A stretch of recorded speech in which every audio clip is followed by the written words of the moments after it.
Good evening, YouTubers. Welcome back to Shrigleytube TV. Got a little midweek video here for you from Brands Hatch this summertime, starring Simon Benoy in a 40-minute race with the CSCC. Classic race. He finished 4th overall, which is remarkable considering he's in probably the smallest engine car with the least aerodynamics.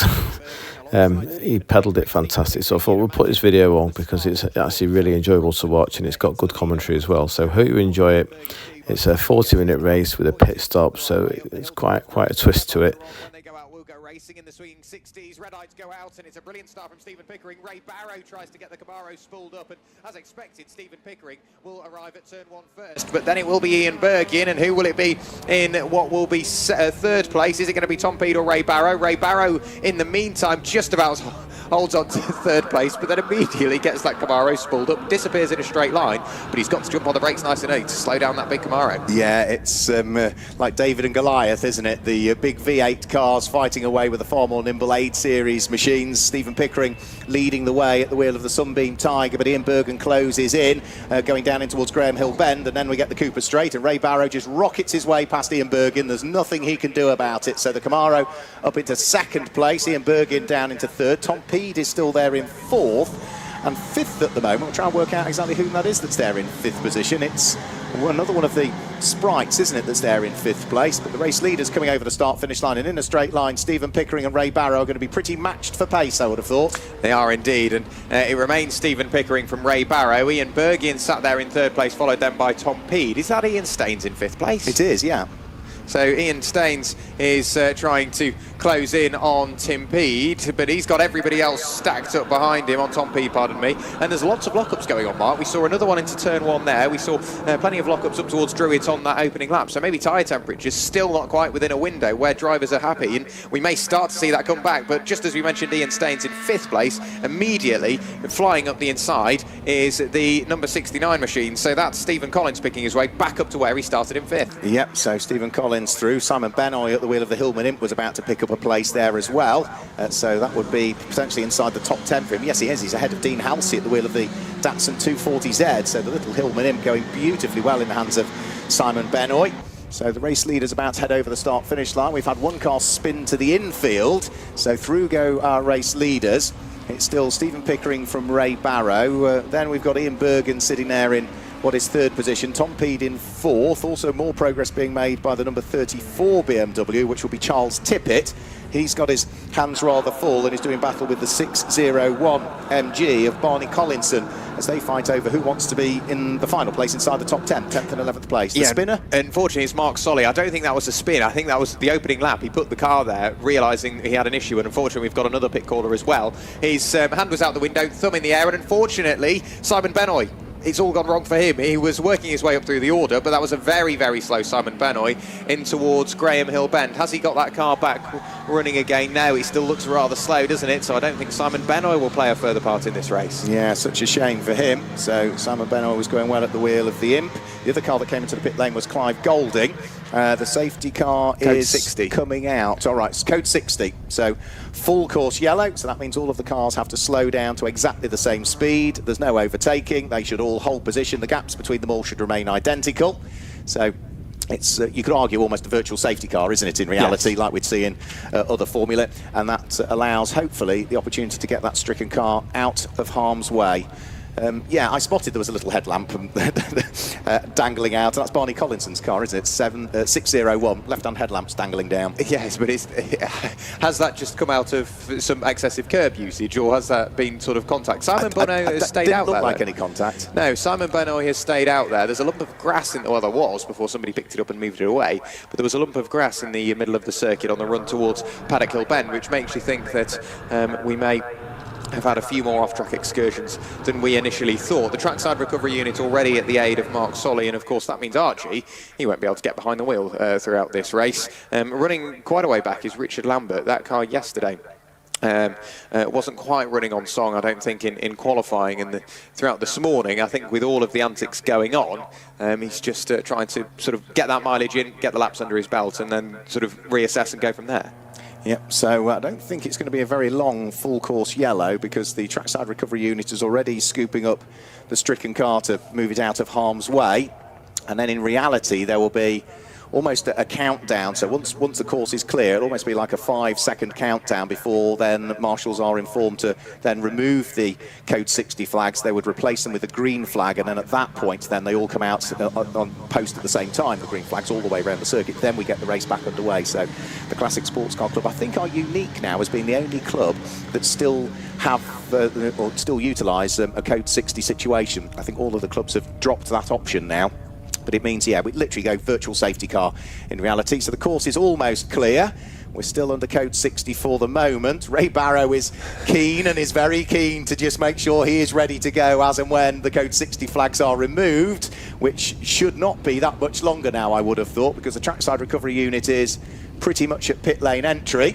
And as soon as the radio call has been made to race control that they are clear, then the code 60 will be removed, and Stephen Pickering, Ray Barrow and Ian Bergin will be able to get back on with their fantastic squabble that they were having in the swinging 60s, the Adams and Page swinging 60s, before we had the incident. There you go. So immediately back to green flag. Green flags are being waved. The light boards have swapped back to green. They don't need to wait until a certain point on the circuit before overtaking. We're straight back to racing, and Stephen Pickering is maintaining that lead. Ray Barrow, he was eager to get going. So too was Ian Bergin, but they remain as they are. Ian naturally closes down on the brakes, but Tom Peed under big pressure from the car behind now, and as they pick their way along the Cooper Straight. Who is that? That's Ian Staines. He's managed to get back up to 5th place, and he's already starting to apply that pressure back onto Tom Peed in the BMW. Yeah, Ian Staines qualified 9th, which I thought was a little bit lower than I would have expected him with the entry for this weekend, but the number 16 midget going well, trying to hassle Tom Peed's BMW around the circuit, but Stephen Pickering over the start-finish line is about to complete lap number 5. Ray Barrow 2nd.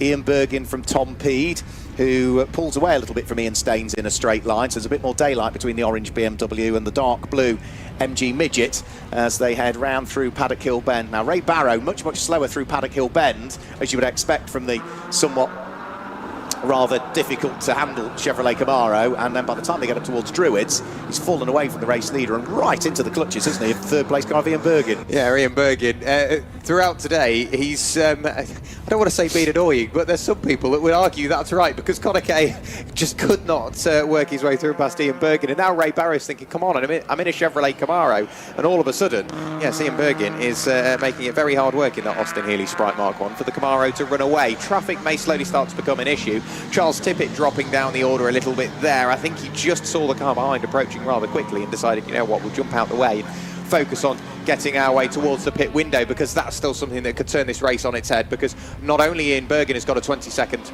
penalty to serve, so too does John Foe. So we could see the order massively change. Yeah, and the way it works for the swinging 60s, if you were with us yesterday, all of the pit stop races that we had, cars had to remain in the pit lane area from pit in to pit out, a minimum of 1 minute and 30 seconds. That's not the case for swinging 60s. The pit stops are as quick as you can change drivers, or if you're driving solo, as quick as you can get out of the car, open the door, close the door, open the door, get back in, and then any extra time you have to spend in the pit, you have to drive down to the penalty box, which is a pit lane exit here at Brands Hatch, and serve that extra time down in there. So we do see a chunk of variance, because it's fair to say that some of the drivers are not in the first flush of youth, and therefore aren't quite as athletic getting in and out of the car as others. And I put that as politely as I could. We also have a real range of sort of body size by way of car, so some cars will be much easier to get into and out of, whereas others you might have a bit of a challenge. So if you're Ray Barrow, if you've got NASCAR doors that you can't open, that would be a challenge, but hopefully Ray Barrow can get out of the door, close it and get straight back in again. But with that Camaro being so big, it means that he's got plenty of time. Dean Halsey is in a big old fight now with Ian Staines, isn't he? He is. That's just heading through Paddock Hill Bend now. The number 16 MG Midget under pressure from the Datsun 240Z. But Dean Halsey needs to be careful, because if he looks in his mirrors, the blue Sprite of Sean Hadrell, car number 1, 2, 3, is right behind as well. So that's a good little trio fighting over 5th, 6th and 7th places as they head down in towards the braking area for Graham Hill Bend. So through Graham Hill Bend, glorious sunshine glinting off the car of Dean Halsey as he remains as the final driver inside the top 6 at the moment. Yeah, and Stephen Collins, who started in 5th place, I think he might be returning to the paddock. Yes, he is. Heavy damage on the front left-hand side of that car. The front left wing, for lack of a better term, was very much become a spare part by way of damage throughout that race, or at least the first part of his race. Stephen Pickering through turn 1, Ray Barrow and Ian Bergin all fairly equally spread, and Dean Halsey in a straight line goes flying through and past Ian Staines, but Ian Staines on the brakes, slightly lighter, picks his way back up the inside, but then all of a sudden Dean Halsey, everything swings back his way as he can climb that Datsun 240Z up the hill and potentially draw himself level and have a look to the outside, but there's no way he's going to find the grip around there with Ian Staines in the little MG. But Dean Halsey, he's having to fight forward but also defend backwards all at the same time. He is, yeah, because it was Sean Hadrell, wasn't it, again, that was very close to him, wasn't that far away, and trying to pick his way through. So Sean Hadrell bouncing over the curbs at the wheel of the Turner in a straight line. Dean Halsey is having another nibble at Ian Staines as they come to the bottom section of the Cooper Straight. They're side by side as they turn their way through it, and Dean Halsey has made it stick. He's put the Datsun ahead, but as soon as you say it, back comes Ian Staines and goes back through, and all of a sudden Dean Halsey has lost the place again and is back under pressure from the little Turner number 1, 2, 3 of Sean Hadrell. Then the next straight appears, and all of a sudden the Datsun has the advantage and goes back past Ian Staines. So they've swapped, and swap back again. Yeah, it's brilliant to watch, isn't it? There's such close racing out there, and we did have an MG that I think got involved in that one, just trying to jump out of the way, was the 281 of Dave Brown and Jake Cranstone. It's Dave Brown that started that car. I think that just slightly compromised the car of Ian Staines, so that just allowed Dean Halsey to remain in front a little longer than he usually expects. What can he do on the run down towards Graham Hill Bend? Can Ian Staines fight back? No, mainly because Ian Staines is under big pressure from the car behind now, so that's starting to all flow the way of Dean Halsey. He doesn't need to defend as hard. He can let Ian Staines fight away with Sean Hadrell. Yeah, and then Sean Hadrell has got Barney Collinson now wanting in on the fun as well. So, so Sean Hadrell was at the back of the queue. If he looks in his mirrors now, he'll see that number 601 is now breathing down his neck, which is Barney Collinson. So they're all still busy fighting away. So the lead 3-8 over the start-finish line. There goes Tom Peed in 4th place. Dean Halsey, Ian Staines under attack from Sean Hadrell, and then the number 601 car of Barney Collinson all head up towards Paddock Hill Bend at the same time. 10 laps completed. Fastest lap of the race that time through, not for the race leader, for number 97 in 2nd place, Ray Barrow, 56.496 seconds. Yeah, so 3/10 quicker than Stephen Pickering in the lead of the race. The gap is now down to the best part of 0.8 of a second, and Ray Barrow, obviously as the fuel comes out, naturally the one of the heaviest cars we've got out there becomes slightly lighter, and we might just about see Ray Barrow close in a little bit on Stephen Pickering over the coming laps. And of course there's not too much traffic for them to deal with yet. They might still get another couple of laps come through. One of I'd say one of the prettier cars comes over the line. That's the number 46 Triumph of Andrew Hall, a very pretty car indeed. That'll be the next car that our leaders meet, but the gap comes back out again. Ray Barrow doesn't close in on Stephen Pickering. Simon Page is about to head back out onto the circuit. He has already conducted his mandatory pit stop because the pit window opened 2 minutes ago, so he's the first of those that blinked and came in. Sean Hadrell having another little nibble, this time maybe trying around the outside of Ian Staines going in towards Paddock Hill Bend, but that didn't quite work. And now all of a sudden from attack he's back to defence again, because right on his bumper and trying to squeeze his way up the inside comes Barney Collinson. He looks for the inside line round through Druids, and I think he might make it stick and goes through and ahead of the Turner. Yep, so place gain for Barney Collinson, place lost for Sean Hadrell in the Turner Mark 1. It shows how close the racing is in the CSCC Swinging 60s series, doesn't it? Because as soon as you go for a move and it doesn't quite happen, you can very easily lose a place. And now immediately Barney Collinson, is he trying to have a look around the outside of Ian Staines? Yes, he is. Can he find the grip on the outside of Surtees? No. But that almost then left him vulnerable to Sean Hadrell. Sean Hadrell throws the car to the inside, and he's back in front of Barney Collinson. Can Barney look for the cutback and potentially the better run on towards the start-finish straight? Yes, he can. They'll draw themselves level. Dean Halsey hasn't really ran away to the tune of what we thought he would. Ian Staines is still sat there and watching, but absolutely side-by-side Barney Collinson and Sean Hadrell. Sean has got a bit more in a straight line, but Barney's later on the brakes. He dives his way up through the inside, uses the traffic very well, and Barney Collinson just about hangs on to what is going to be 7th place. Yeah, and that was the number 88 of Simon Page, who was our pit visitor, that was the one that was involved in the back marker Lapri there. We've got another car that's in the pit lane at the moment, so that will be conducting the mandatory pit stop for Michael Didcott, car number 712. But not many other cars as yet have dived for the pit window, which opens after the 10 minutes of the race have occurred and closes once we get to the 25th minute of the race. So in other words, the final 15 minutes, you cannot pit. Race leader over the start-finish line. It's still as they were. Stephen Pickering leading the way from Ray Barrow. Phil Bergin is still there in 3rd in the black Sprite, with the orange BMW of Tom Peed sitting there in 4th place. And then it's Dean Halsey, off with then the chasing pack of Ian Staines, who again is under pressure, and he's under pressure from Sean Hadrill, who's drawing himself alongside. Where's Barney Collinson gone on that lap? Because he has not come through at the wheel of 6:01. He hasn't. Donald Naismith I spotted in the Ford Cortina going very slowly indeed. Barney Collinson, there's our two race leaders, and Barney Collinson isn't there. I haven't seen him come into the pit lane, or is that him right the way up at the top? Yeah, because the pit lane's curved. We can't quite see what's at the very top of the pit lane.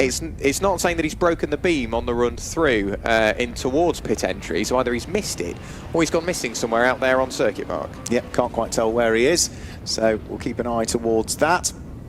And we've still got plenty of time in this race, 25 minutes still to go as things stand. William Bryan at the wheel of his TVR, number 91, just heading up towards Druids. Where's he sitting? 13th place at the moment. He's having a good little bat, actually. He's got Andrew Tidmarsh right behind him, actually, at the wheel of the number 71 car, who I think has now been able to pick his way through and has gone through. Right, first of the front runners is in. Phil Bergin, number 119, who was running in third, dives to the pit lane this time through. So he will come in, Ian Bergin. Barney Collinson has now been confirmed as potentially missing out there somewhere on circuit, so we'll keep an eye out, see if we can spot him. But Ian Bergin comes in, and you can just see from the commentary box the door. Is it going to get swung open? Yes, it is. Door comes open, he jumps out, and door slams shut, door back open again, and Ian Bergin can get strapped in, drive only 10 yards in front, have to sit there for another 20 seconds and then get back going again. It just amazes me how enthusiastic some drivers are on getting this pit stop done as quickly as possible, and in stark contrast to that, how just leisurely others are. They just will stroll out the car, smooth is fast, close the door. Yeah, absolutely. I'm not going to allude to who's done what, but no, some are very keen to get it done quickly, others are less interested. So through over the start finish line will come number 240, Dean Halsey, still sitting there in 4th position as things stand. Sean Hadrill in 5th place now, ahead of Ian Staines and starting to pull away, while Stephen Pickering, the race leader, is still feeling the pressure a little bit, isn't he, from Ray Barrow in the Chevrolet Camaro. Ray is still within 1.1 seconds of him, but Stephen Pickering has just set the fastest lap of the race last time through, 56.296 seconds, as the car of Ian Bergin leaves the pit lane. And as to the whereabouts of 6:01, I've worked it out now, Barney Collinson, on the inside of Graham Hill Bend. Yes, so clearly some sort of mechanical issue that's become rather terminal, unfortunately. Over the line comes Stephen Pickering. Ray Barrow over the line as well. 1.129 of a second will come out to 1.7 seconds. So Stephen Pickering, I don't think it was a massively quick lap. It was just dealing with that traffic slightly more economically. And you can imagine for Ray Barrow, it's a big old car to try and weave through some traffic. So that sort of makes sense. By the time they reach traffic, he will have a harder job. But Ray Barrow's been racing this thing for a huge amount of years, Ray Barrow. It must be like putting on a pair of old slippers when he gets in the car. We've still got a lot of people that need to pit. We haven't had that many in. We've got another one coming in now, which is the number 34 BMW, started by Charles Tippett. That will be handed over to Claire Norman, who we've seen out racing this BMW for a good number of years, but races far more contemporary touring car machinery like TCR cars occasionally. Yeah, we've seen her out in sort of Cupras and Audis and what have you now as well. So it's very much almost polar opposites to the BMW 2002 Ti that they run here this weekend. Ray Barrow now lights ablaze, I think, just in any aid to catch the attention of those cars up the road, and the lead margin comes from 1.7 seconds back down to 1.3, so it's ebbing and flowing. The pit lane is getting much busier as well. Who have we got rolling down the pit lane now towards the top? I mean, you'll be much better at the recognition than me. Matthew Tidmarsh is in, car number 281 is in, so that's going to be the TVR, is it not? No, that's not, that's the MGB, isn't it? Dave Brown giving way to Jake Cranston is in. We've also got the Lotus Cortina in, which is going to be car number 211, which is Donald Naismith. There's a few more opting for the pit lane. And Clive Golding's back out there as well. He only completed 4 laps up until this point, and he's got back going again. Good work by the team. They've had their nose pressed underneath the bonnet for a good period of time, haven't they, trying to work out exactly what's gone wrong with Clive Golding's car. So yeah, their patience has paid off. He's back out. Are we going to see Ray Barrow come in at the end of this lap? Yes, we do, but he comes in and has a slower car entering the pit lane right with him. So that might compromise his entry speed to it, because he couldn't quite come in as quickly as he wanted to, I don't think. No, and yeah, the pit lane remains busy, but of course he wants to be into the pit lane as quickly as possible, get the car down to the pit limiter as late as possible, and see what happens from there. So we also have Tom Peed coming into the pit lane as well. Dean Halsey's into the pit lane. Right below us comes Ray Barrow. So all of a sudden, those big hitters up at the top of the order have all dived in at a similar time, haven't they? Yeah, there out climbs Ray. He's a tall lad, is Ray. Dives back in again, and he'd struggle to squeeze himself into a Sprite, wouldn't he, Ray? Because he's a tall chap. So he is out of the number 97 Chevrolet Camaro.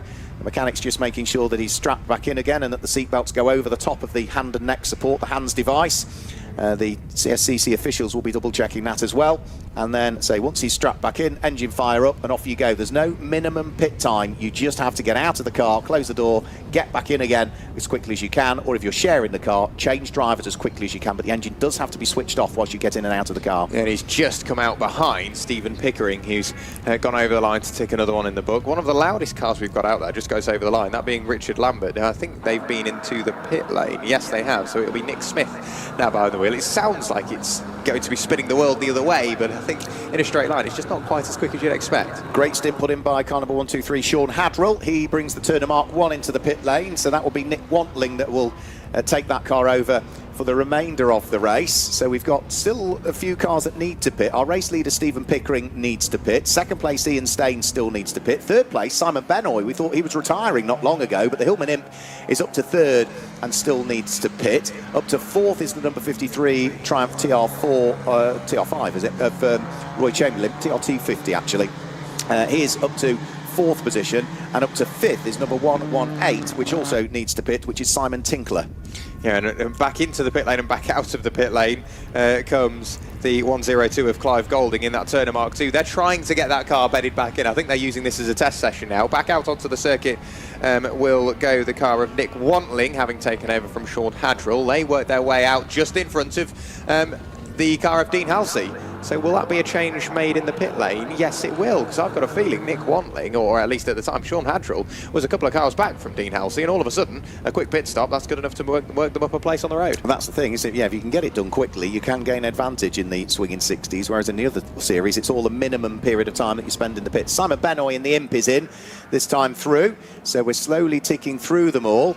And now we see coming into the pit lane the race leader, so Stephen Pickering at the wheel of the Sunbeam Tiger V8 brings the car, the number 6 machine, down the pit lane.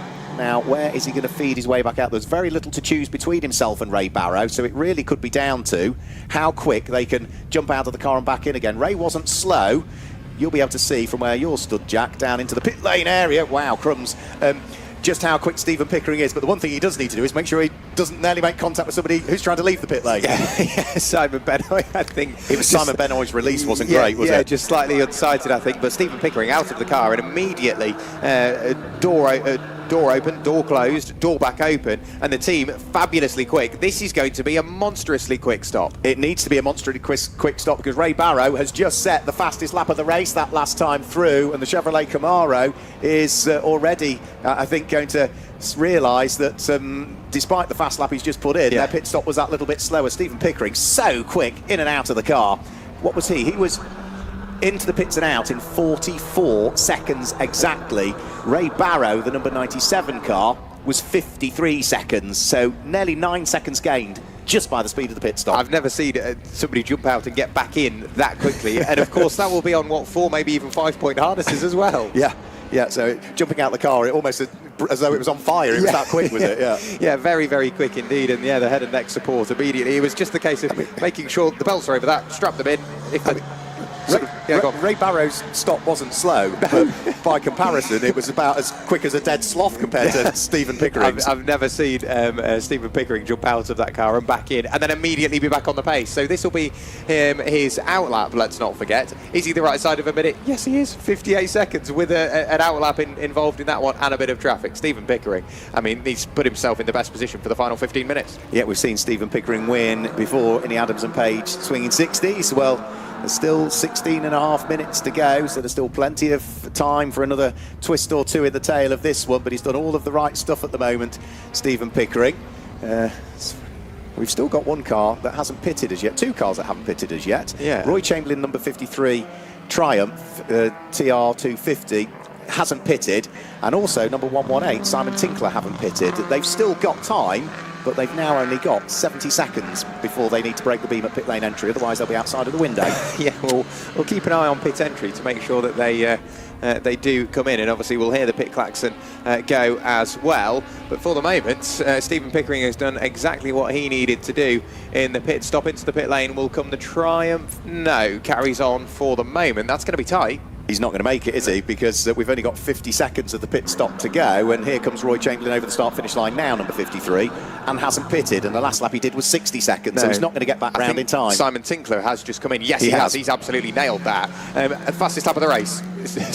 That being Stephen Pickering, race leader, 56.107. That's what, the best part of 3.5 seconds quicker than Roy Chamberlain went last time. What about Barrow? Another, best part of 4/10 quicker. So absolutely flying on. Stark contrast how critical it is to get your pit stop done as quickly as possible in swinging 60s. We were talking about Ian Bergin, weren't we? Yeah. We haven't spoken to him since the pit stop. He's now running in 10th position, car number 119. And why? Because his pit stop took 1 minute and 23 seconds. That compares to the 44 seconds of Stephen Pickering. Even with the 20 seconds taken off for the penalty, that's still 1 minute and 3 seconds, which is the best part of 20 seconds slower. 20 seconds slower than Stephen Pickering. Granted, Ian Bergin, he's got a slightly less room to play with when it comes to car, doesn't he? It's a tiny little thing. But now into the pit lane comes Roy Chamberlain, yellow flag, because we've got a car just trickling its way in towards the Parc Ferme area. It looked dangerously close to Ian Bergin. Let's just have a quick look. I agree with you, because it's got quite a tall roll hoop, hasn't he, on his car, so I think you may well be right. Roy Chamberlain has now come into the pits. Matters not, he's outside of the window. So we will quickly, in the next lap, run you all the way down through the order just to confirm, the car that came into the pit lane, Jack, had correctly identified it. It was the pole sitter, Ian Bergin, who is trundling his way down the pit lane, and that looks like a retirement, doesn't it, that one? It does indeed. That's such a shame for Ian, but of course he's got yet further races to do throughout this weekend, so he's got a long old weekend, and I don't know whether that's something might be going wrong, so let's bring it in before it does, make sure we can get the car back out and running for the rest of this weekend. But Stephen Pickering just continuing to lap very consistently in those 56s, just pulling away yet further from Ray Barrow, who goes over the line, and all of a sudden this race seems to have thinned out. Just having a quick look at fastest pit stop by anybody is our race leader Stephen Pickering. Second fastest pit stop is Simon Benoy in the Hillman Inn. Car number 5, Tom Peed's second fastest, Simon Benoy third quickest. So let's run you down through the order then.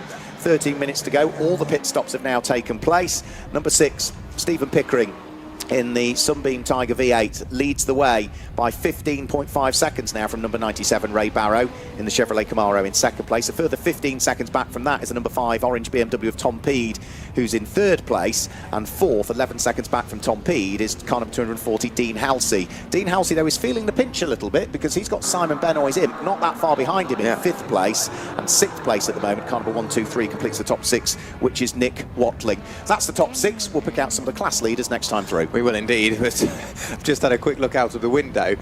Claire Norman is absolutely flying, but on the very outside of the top 10 at the moment, and has Dean Halsey and Simon Benoy getting closer. And Simon Benoy, it's two cars you'd never think to see fighting, a Datsun 240Z and a Hillman Imp, but Simon Benoy is not making it easy for Dean Halsey, is he? No, Simon Benoy knows how to wrestle that Imp as quickly as he can around the circuit. Of course, they deliver similar lap times, but in very different ways. Dean Halsey much quicker in a straight line.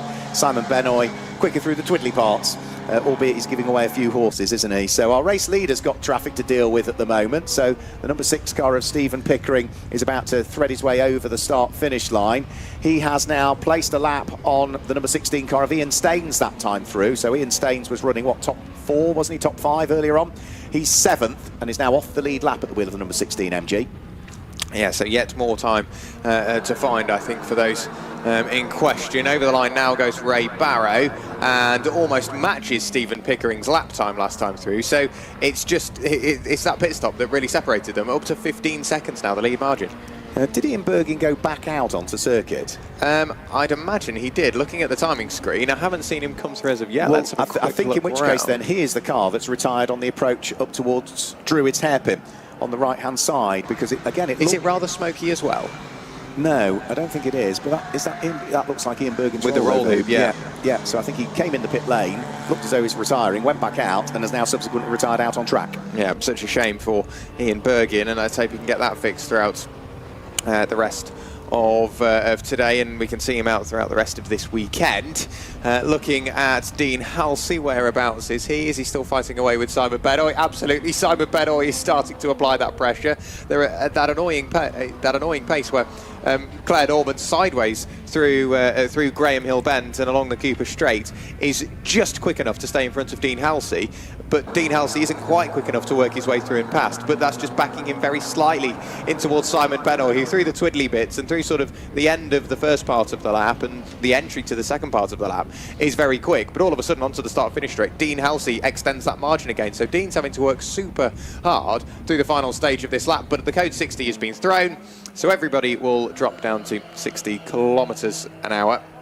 Effectively, yeah, the full course yellow, the virtual safety car, however you wish to refer to it, is thrown, and that must be for Ian Bergin's stationary car underneath the bridge on the run up towards Druid. Yeah, I think so. I think there's a couple of drivers. I can see Ray Barrow waving past Simon Page there, and I did spot that, yeah, Ray Barrow was fully focused on racing and wasn't quite as quick to react as the code 60s coming out, so he did overtake inadvertently, but yeah, instantly has given that place back, hand out, realised his mistake, go on, you take the place back. It was the same for Stephen Pickering. He picked his way through and past some traffic, but then immediately realised, the code 60's been thrown, go through, and yeah, that's not just, oh, well, I've done something I shouldn't supposed to. That prevents them from getting a penalty as well. Hopefully, yeah, it was inadvertent, and when you've got such enormous closing speeds on the cars, it's far safer to almost overtake and give the place back than it is to slam your brakes on to try and avoid the fact that you're closing to such an enormous degree. So sensible stuff. So yeah, we think what is Ian Bergin's car stricken out there just underneath the bridge that brings the spectators over from the outfield in towards the inside of Druids. That's a brilliant spectating area if you've never been there. I've never done that. I've never been to the inside. It is. Yeah, I've been when we come here for trucks. It's nice to go and watch the trucks when they're testing on the Friday over and on the inside.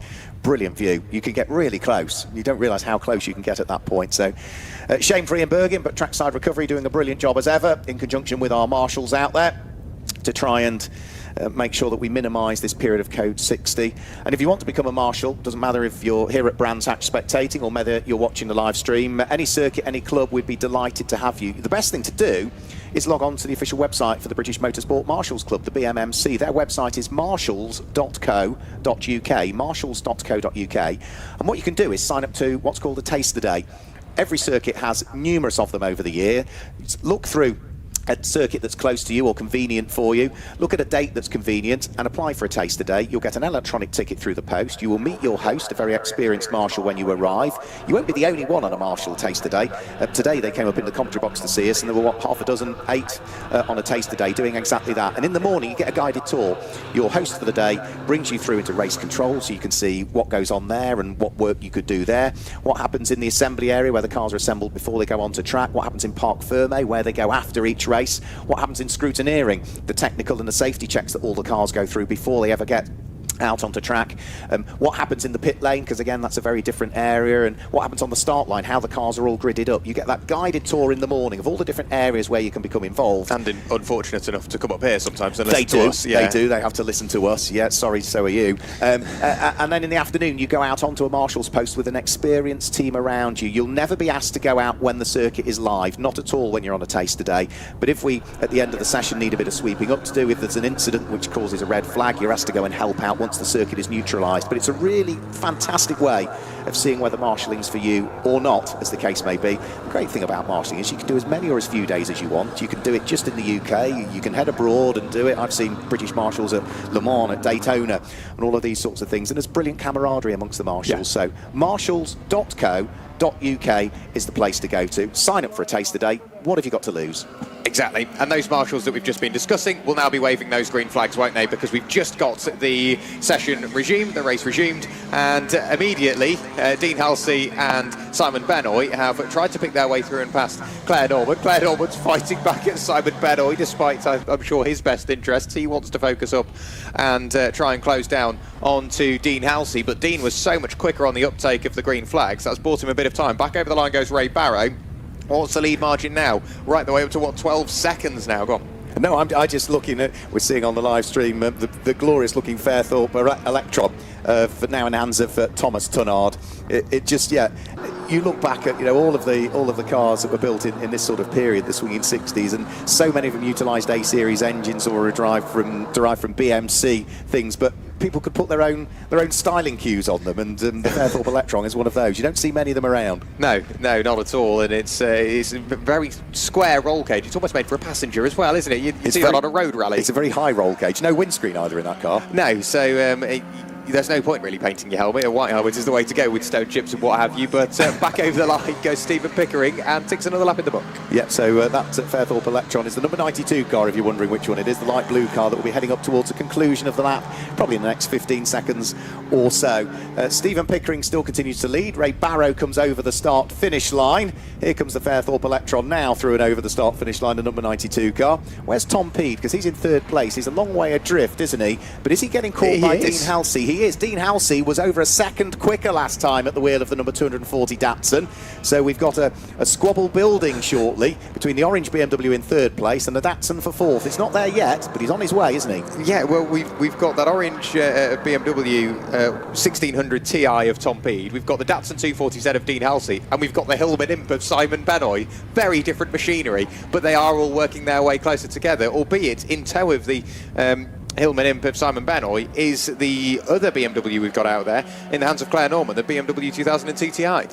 Yeah, is that on the same lap as them all? No, it's a lap adrift, isn't it, of those that are just up the road. So we'll see if we can pick up on that with 4.5 minutes just over to go. So at the moment, the live stream is concentrating on the squabble that is going on between the MGB Roadster of Simon Tinkler and the car that he's been doing battle with, which is the Triumph TR. Over the start-finish line, the TR has a bit more grunt in a straight line, and therefore Andrew Hall is able to just keep himself ahead. And actually, they're not on the same lap anyway, are they, those two cars? No, but it's nice to see that they can still squabble. I think you get to the point where you go, I'm not actually catching these cars up the road, let's pick someone and have a scrap. And it's great to see how close they can fight, even going so defensive now.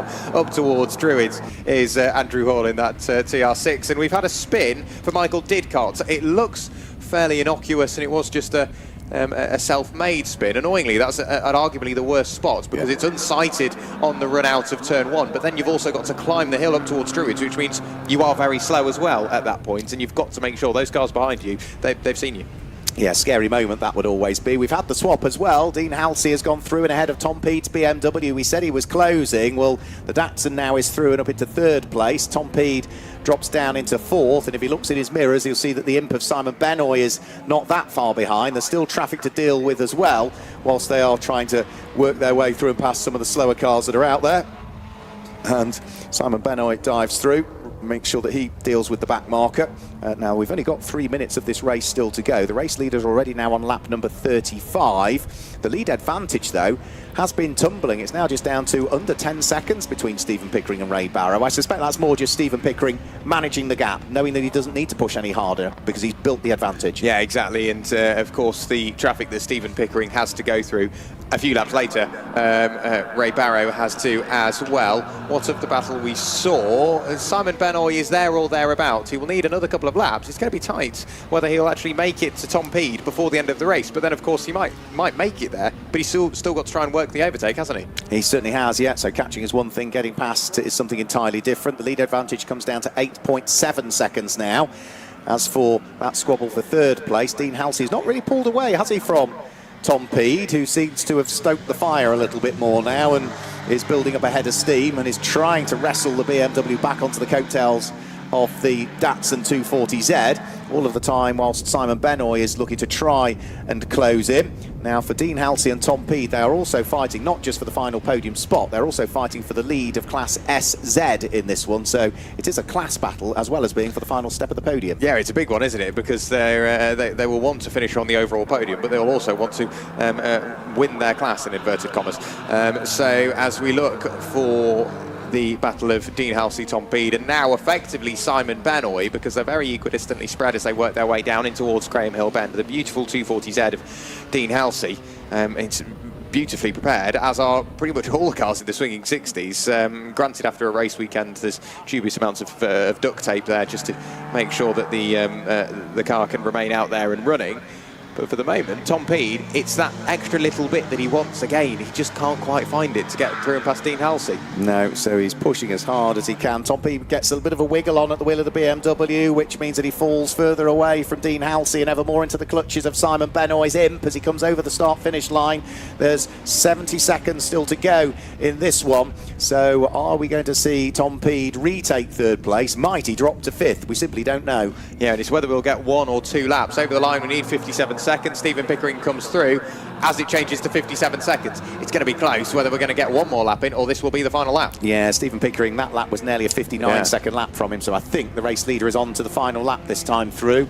Ray Barrow has brought the gap down. It's down to 6.3 seconds from first to second place, but the best of the battles is for third, for fourth, for fifth between Dean Halsey, then Tom Peed in the BMW, followed by Simon Benoy. They're just working their way through Surtees, McLaren on towards Clearways, and will be starting their final lap of the race in a few moments' time. Our overall race leader, surely on the final lap of the race, isn't going to get back round before the clock ticks to 0, is just heading to the bottom section of the Cooper Straight, up towards Surtees and McLaren, and it looks as though Stephen Pickering is on course to claim his first win of the season in the CSCC Adams and Page Swinging 60s. Turns his way out of Clark Curve, past the MSV building, onto the Brabham Straight, and the checkered flag is readied, and Stephen Pickering wins the first of our Adams and Page Swinging 60s races here at Brands Hatch. Ray Barrow comes through to finish in second position. Who's going to finish in third? Because that battle is still continuing as they come down in towards Graham Hill Bend. It's still Dean Halsey's Datsun from Tom Peed's BMW, from Simon Benoy's Imp, and the relative gaps between them really mean that it needs to be a bit of a moment or a mistake through the final few corners, because otherwise they're just not going to catch on pure race pace. There is a back marker to deal with though for Tom Peed, but he moves the BMW through and past without too much problem. We know Dean Halsey is quick in a straight line, so the Datsun should scamper away, and looks as though he is on course for third place. Yeah, here comes Dean Halsey now. Third for Dean Halsey, fourth for Tom Peed, fifth for Simon Benoy, and sixth will go the pairing of Simon Hadrill and Nick Watling, who finish in sixth place. They are the first of the shared cars home. There weren't that many shared cars, but they were the first that had 2 drivers involved in the battle. So that's it for Swinging 60s for the moment. We will see another Swinging 60s race back out. Our next race that's coming up is the Advantage Motorsport Future Classics and MG Trophy. We've also got our first supercar demos going to take place in the live action arena, which is at the back of Colin Chapman Way. In a few moments' time, the tarmac area behind where Remy have their display, the Royal Electrical and Mechanical Engineers. Let's just confirm the results for you then, following that first race from the Swinging 60s. Stephen Pickering claims the win from Ray Barrow in second place, and Dean Halsey wins his class as he finishes in third, ahead of Tom Peed in fourth. Simon Benoy was a class winner in fifth place, and the pairing of Hadrill and Wantling complete the top 6. Ian Staines, Roy Chamberlain, Simon Tinkler, and Claire Norman with Charles Tippett complete the top 10. Then it was William Bryant who was there in 11th place. Simon Page was there in 12th. At the Tunnards, Simon and Thomas were 13th, head of Michael Didcott in 14th place. 15th place went the way of James Mackay and John Foe. Andrew Tidmarsh was 16th, head of Andrew Hall. Then the Frasers in their Lotus Cortina were next up, which was Ian and John Fraser. 19th place is where we see Brown and Cranstone, and then completing the top 20, it was going to be Carnival 228 that was Nick Smith and Richard Lambert. A few cars non-finished along the way, including, of course, some of the front runners, the likes of Carnival 119, the pole sitter Ian Bergin, and the car that was 6th quickest in qualifying, Barney Collinson and John Collinson. But Stephen Pickering claims the win. He's just clambering out of his car down there in the pit lane, and ready to chat to him is Jack.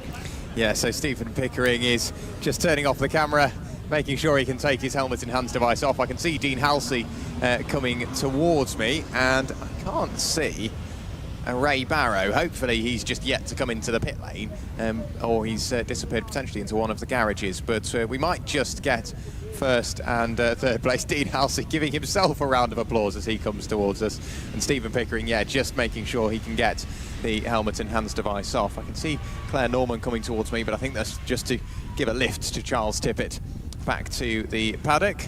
So Stephen Pickering, we will jump in and grab a chat. You make it look easy, but I think that the key to that, which we spotted, congratulations, but the pit stop, so quick. Yeah, I've just got a cracking team behind me. They're well drilled, they know what they're doing, they're in and out, and away we go. It's it's part of the race, and you're making seconds up in the pits as you are on the track. So if you can make up 5 or 6 seconds, or maybe even more in the pit stop, it's all valuable time. I mean, by far and away, you were the fastest in the pit stop. We watched it happen, and it was like you didn't even get out of the car almost. It was that quick. We did see you get out. We did see you get out. But traffic as well. We noticed closing speeds. Obviously, you're the quickest car out there. Does that ever become any sort of an issue, or is it just take it as it comes? It is a little bit like that. I have to say, a lot of the people or the races that I was coming up behind, and a special thanks to the marshals as well, because they were very keen with the blue flags. They really did a great job out there, and yeah, they made it clear which side they wanted to pass on the majority of occasions. But you know, at the end of the day, it's the same for all the people at the front. So it's just a matter of getting on with it, really. Great stuff. Well, congratulations and best of luck for the rest of the season. We'll try and jump in and grab a word with Dean Halsey.